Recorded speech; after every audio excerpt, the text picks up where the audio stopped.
What if I told you there are countries that don't officially exist? They have borders, flags, and even passports. But the world pretends they're not real. Welcome to the Invisible Map, a hidden layer of nations most people never learn about. The map we know is a political story, not the whole truth. Reality is messier, a patchwork of disputed borders and unrecognized states. These ghost nations have governments, police, and people living under flags the world ignores.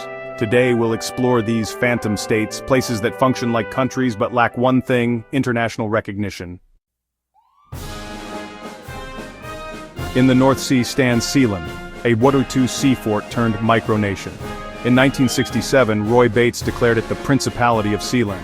Its wild history includes a coup and a dramatic retaking by helicopter. Today, Sealand sells titles online and stands as a symbol of defiance. A rusted fortress with a flag, Sealand dares the world to notice. On the Danube between Croatia and Serbia lies a patch of land claimed by no one, until 2015, when Vit Jedlica declared it the Free Republic of Liberland. His vision, a libertarian utopia with minimal government, voluntary taxes, and maximum freedom.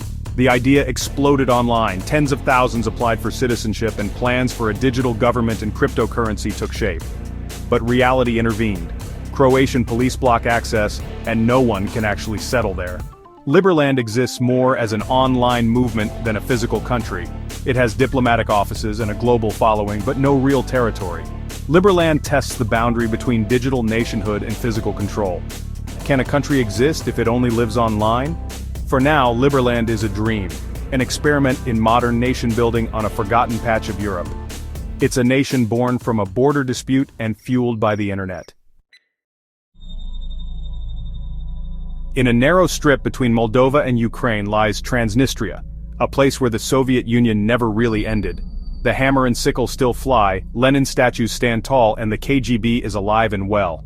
After the USSR collapsed, Transnistria's Russian-speaking population declared independence, sparking a brief war in 1992. Russian troops brokered a ceasefire and remain as peacekeepers, freezing the conflict. Transnistria has its own government, army, currency, and border controls.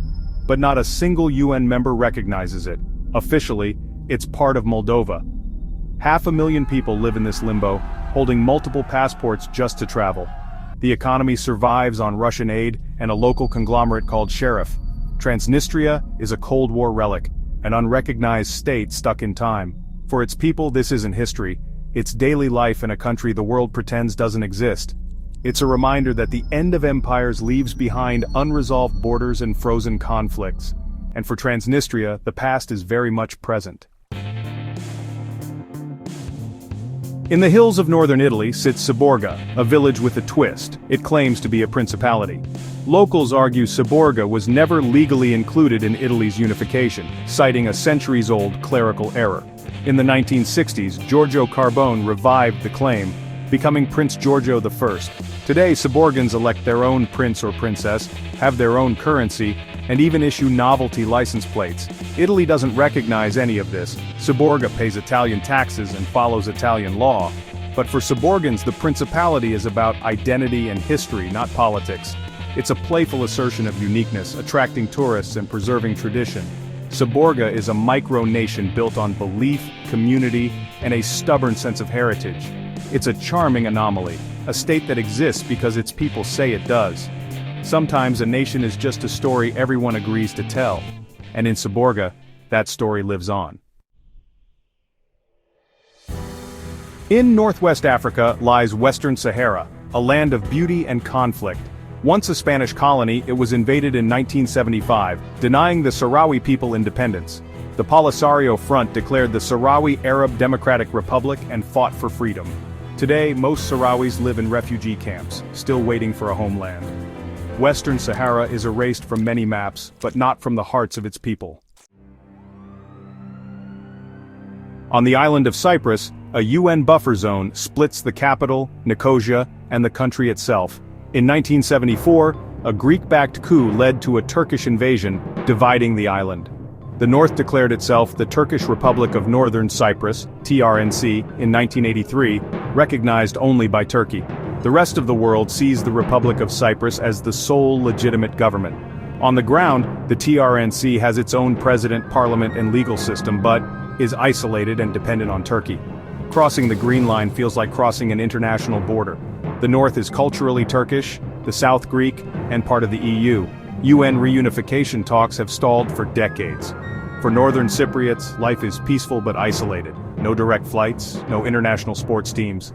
Cyprus is a case study in how military intervention can create new realities, even if the world refuses to acknowledge them. It's a divided island with two nations sharing one home. In the Horn of Africa, Somaliland declared independence from Somalia in 1991 and built a stable, democratic society. Once a British protectorate, Somaliland broke away after years of civil war and chaos in Somalia. Against the odds, it established a constitution, parliament, police and army, holding free and fair elections. Hargeisa, the capital, is vibrant and business-friendly. Somaliland has its own currency and passports but no international recognition. The world fears recognizing it would encourage more secessionist movements in Africa. So, Somaliland remains isolated, unable to access international aid or loans. Ironically, it's the most stable part of Somalia, by not being Somalia at all. Somaliland is a success story punished for its achievements. It's a functioning state trapped by old borders and global politics. Recognition remains out of reach, but its people persist. In the Caucasus, Abkhazia and South Ossetia broke away from Georgia after the Soviet collapse, fueled by ethnic tensions and war. Russian intervention in 2008 cemented their separation, and Russia now recognizes both as independent, providing military and economic support. Most of the world, including Georgia, sees them as occupied territories. Residents hold Russian passports and rely on Moscow for survival. These regions are geopolitical black holes, nations propped up by a powerful patron, isolated from the world. Their existence challenges Georgia's sovereignty and signals Russia's willingness to redraw borders by force. Abkhazia and South Ossetia are more than self-determination. They're pawns in a larger power struggle. Their fate is tied to Russia's ambitions, not just local identity.